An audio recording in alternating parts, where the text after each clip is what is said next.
భారత విద్యార్థులం భగత్ సింగ్ వారసులం, భారత విద్యార్థులం భగత్ సింగ్ వారసులం. దోపిడిపై పీడనపై గురిపెట్టిన అమ్ములం, దోపిడిపై పీడనపై గురిపెట్టిన అమ్ములం. భారత విద్యార్థులం భగత్ సింగ్ వారసులం.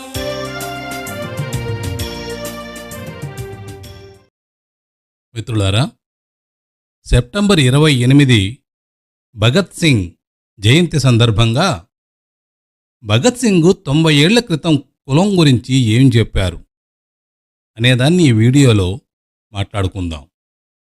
పెంపుడు కుక్కను ఒళ్ళో కూర్చోబెట్టుకుంటాం, కానీ సాటి మనిషిని ముట్టుకుంటే మైలపడిపోతాం. ఎంత సిగ్గుచేటు! ఈ మాటలు షహీద్ భగత్ సింగ్ రాసిన అఛూత్ కా సవాల్ అంటరానితనం సమస్య అనే వ్యాసంలోనిది. పంజాబ్ నుంచి వెలువడే కీర్తి అనే పత్రికలో విద్రోహి తిరుగుబాటుదారు అనే కలం పేరుతో భగత్ సింగ్ వ్యాసం రాశారు. మన దేశంలో ఉన్నంత దుర్భర పరిస్థితులు మరే దేశంలోనూ లేవు అంటూ ఆయన వ్యాసం మొదలవుతుంది. ఇక్కడ విచిత్రమైన సమస్యలున్నాయి. వీటిలో ముఖ్యమైనది అంటరానితనం. సమస్య ఏంటంటే 30 కోట్ల జనాభా ఉన్న దేశంలో 6 కోట్ల మందిని అస్పృశ్యులుగా పరిగణిస్తున్నారు. వారిని ముట్టుకుంటే చాలు అధర్మం జరిగిపోతుందని చెబుతారు. వాళ్ళు గుడిలో అడుగు పెడితే దేవుళ్లకు కోపం వస్తుందంటారు. వారు బావి నుంచి నీటిని తోడితే బావి అపవిత్రమైపోయిందంటుంటారు. 20వ శతాబ్దంలో కూడా ఈ సమస్య ఇలా కొనసాగుతుందంటే వినడానికి సిగ్గుగా ఉంది అన్నవి భగత్ సింగ్ వ్యాసములో ప్రారంభ వాక్యాలు. 1928 జూన్లో, అంటే అంటరానితనాన్ని నిషేధిస్తూ నాటి నేషనల్ అసెంబ్లీలో చట్టం చేయడానికి సరిగ్గా 22 ఏళ్ల క్రిందట ఈ వ్యాసం అచ్చయ్యే నాటికి భగత్ సింగ్ వయస్సు కేవలం 20 ఏళ్లే. చిరుప్రాయంలోనే భారతదేశ స్వాతంత్ర్యం కోసం 23 ఏళ్ల యువప్రాయంలోని ఉరికంబం ఎక్కిన భగత్ సింగ్ నేటికీ ఎందరికో ఆదర్శంగా నిలుస్తున్నాడనే విషయంలో సందేహం లేదు.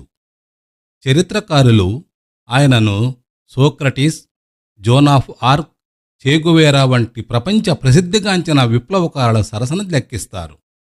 భగత్ సింగ్ ఒక విప్లవకారుడే కాదు, మంచి చదువరి, వక్త, రచయిత కూడా. ఆయన లాహోర్ జైలులో ఉన్న కాలంలో రాసిన 404 పేజీల డైరీని చూసినా, తనకు ఫలానా పుస్తకాలు పంపించాలని కోరుతూ బయట ఉన్న తన సహచరులకు, బంధుమిత్రులకు రాసిన లేఖలను పరిశీలించినా ఆయన విశ్వ సాహిత్యాన్ని చదవడం కోసం ఎంత పరితపించాడో తెలుస్తుంది. చిన్న వయసులోనే ఆయన తన అధ్యయనానికి, రచనా వ్యాసంగానికి ఎంచుకున్న విస్తృతిని గమనిస్తే మనకు ఆశ్చర్యం వేస్తుంది. భగత్ సింగ్ ప్రధానంగా భారత స్వాతంత్రోద్యమం, ప్రపంచ రాజకీయాలు, సోషలిజం, విప్లవం, కార్మికోద్యమాలు, మతం, నాస్తికత్వం వంటి అంశాలపై రచనలు చేశారన్నది తెలిసిందే. అయితే నేడు దళిత సమస్యగా వ్యవహరించబడుతున్న అంటరానితనం గురించి ఆయన భావాలేమిటో కేవలం పైన పేర్కొన్న ఒక్క వ్యాసం ద్వారానే లభ్యమవుతున్నప్పటికీ ఆయన లేవనెత్తిన విషయాలలో గాఢత, లోతు ఉన్నాయి. భగత్ సింగ్ 1928లో ఈ వ్యాసం రాయడానికి కాస్త ముందుగా కొన్ని ముఖ్య సంఘటనలు జరిగాయని చరిత్రకారుడు అశోక్ యాదవ్ గుర్తు చేస్తారు. 1927 డిసెంబర్ 25న బిఆర్ అంబేద్కర్, ఆయన అనుచరులు కలిసి మనుస్మృతిని దగ్ధం చేశారు. అదే సంవత్సరం మార్చి 20న వారు మహద్ సత్యాగ్రహం చేపట్టి మహద్ అనే ప్రాంతంలో చెరువులో నీటిని తాగారు. అప్పటి వరకు అంటరాని వారికి చెరువులలో, బావులలో నీటిని కూడా ముట్టుకునే హక్కు లేదు. 1926లో సింధ్ ప్రాంతానికి చెందిన నూర్ మహమ్మద్ అనే శాసనసభ్యుడు బాంబే కౌన్సిల్లో ప్రసంగిస్తూ, సాటి మనిషికి తాగడానికి నీళ్లు కూడా మీరు ఇవ్వనప్పుడు, వాళ్లను స్కూళ్లలో చదువుకోవడానికి అనుమతించనప్పుడు మీరు మరిన్ని అధికారాలు కావాలని పరాయి పాలకులను అడగడంలో అర్థమేముంది? సాటి మనిషికి సమాన హక్కులు లేనప్పుడు, ఆ హక్కులు ఇవ్వడానికి మీరు సిద్ధంగా లేనప్పుడు మరిన్ని రాజకీయ హక్కులు కావాలని అడగడంలో ఔచిత్యం ఏముంది అని అన్నాడు. పై మాటలను భగత్ సింగ్ తన వ్యాసములో ఉల్లేఖించడమే కాదు, ముస్లిం కాబట్టి అంటరాని వారిని తన మతంలో చేర్చుకోవడం కోసమే ఇలా మాట్లాడాడంటూ ఆయనపై నిందలు వేయకండి అని కూడా అందులో రాశాడు. కేథరిన్ మేయో అనే అమెరికన్ పరిశోధకురాలు రాసిన మదర్ ఇండియా పుస్తకం కూడా దాదాపు అదే సమయంలో విడుదల కావడం మరొక ముఖ్య పరిణామం. భారతదేశంలో ముఖ్యంగా హిందూ సమాజంలో ఉన్న చెడులను ఆమె తన పుస్తకంలో కళ్లకు గట్టినట్లుగా రాశారు. అయితే గాంధీజీ ఈ పుస్తకాన్ని మురికి కాలువల ఇన్స్పెక్టర్ నివేదిక అంటూ మండిపడ్డాడు. కానీ భగత్ సింగ్ మాత్రం మేయో రాసిన స్వాతంత్ర్యాన్ని కోరుకునేవారు తమపై తాము కూడా పోరాడాలి అన్న మాటను తన వ్యాసంలో ప్రముఖంగా ఉల్లేఖించారు. ఇలా ఈ 3 ఘటనలు, మహద్ సత్యాగ్రహం, మనుస్మృతి దహనం, మదర్ ఇండియా పుస్తకం, సామాజిక సమస్యల అంశాన్ని జాతీయోద్యమంలో బలంగా ముందుకు తెచ్చిన నేపథ్యంలోనే భగత్ సింగ్ పై వ్యాసాన్ని రాశాడని అశోక్ యాదవ్ అంటారు.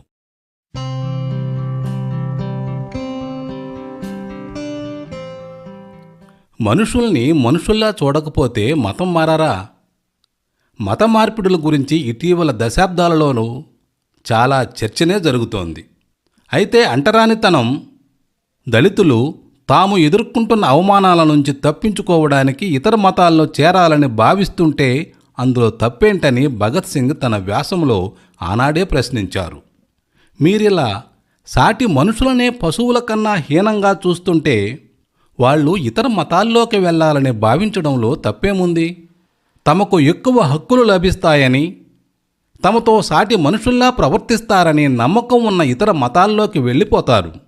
అప్పుడు మీరు క్రైస్తవులు, ముస్లింలు కలిసి హిందూ మతానికి నష్టం చేకూరుస్తున్నారని వాపోతే అందులో అర్థమేముంది అని భగత్ సింగ్ తన వ్యాసంలో రాశారు. ఇక పునర్జన్మ సిద్ధాంతం గురించి రాస్తూ, తిరగబడకుండా అడ్డుకోవడం కోసమే పునర్జన్మ సిద్ధాంతం అంటారు భగత్ సింగ్. మనుషులందరూ సమానమేనని, పుట్టుక వల్ల గాని పని విభజన వల్ల గాని ఎవరూ ఎక్కువ లేదా తక్కువ కారని భగత్ సింగ్ అభిప్రాయపడ్డారు. అంటరాని వారి పట్ల అనుసరిస్తున్న అన్యాయమైన, అమానవీయమైన పద్ధతులతో వారు ఎక్కడ తిరగబాటుకు పూనుకుంటారోనన్న భయంతోనే పునర్జన్మ సిద్ధాంతాన్ని ముందుకు తెచ్చారని ఆయన తీవ్రంగా విమర్శించారు. ఇదంతా నువ్వు పూర్వజన్మలో చేసుకున్న పాపాల ఫలితం. ఇప్పుడు చేసేదేముంది?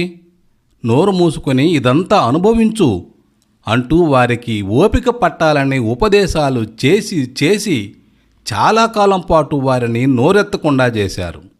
కానీ ఇదే అతిపెద్ద పాపం. మీరు మనిషిలో మానవత్వాన్నే లేకుండా చేశారు. ఆత్మవిశ్వాసం, స్వావలంబన వంటి భావనలను అంతమొందించారు. అంటరాని వారిపై చాలా దమనకాండను, అన్యాయానికి పాల్పడ్డారు.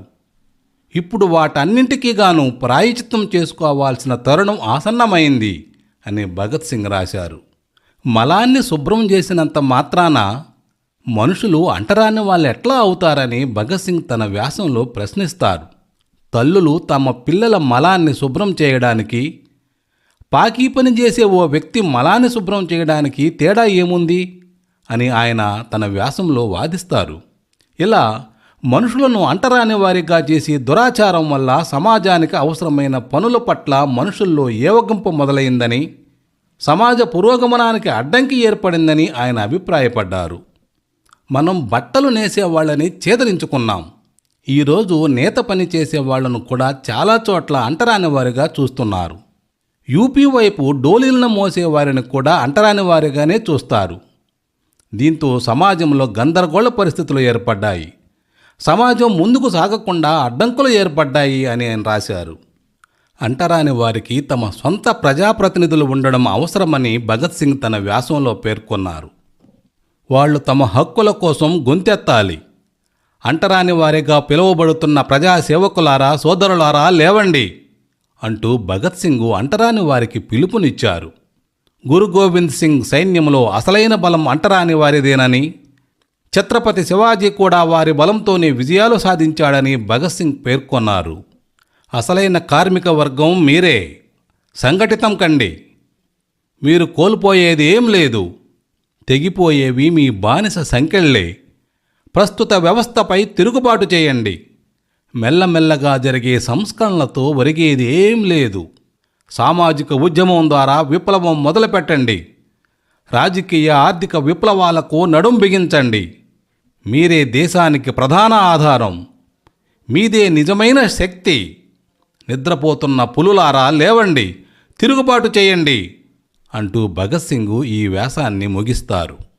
మిత్రులారా, ఈ వ్యాసం అందించిన వారు వెంకట కిషన్ మరియు ఈ వ్యాసం స్టూడెంట్ పత్రిక నుంచి సేకరించడమైనది. వారికి ధన్యవాదాలు తెలియజేసుకుంటూ ఈ వీడియోను మిత్రులకి షేర్ చేయండి, లైక్ చేయండి.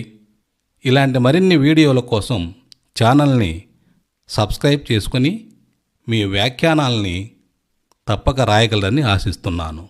మీ మిత్రుడు డాక్టర్ జీవి కృష్ణయ్య.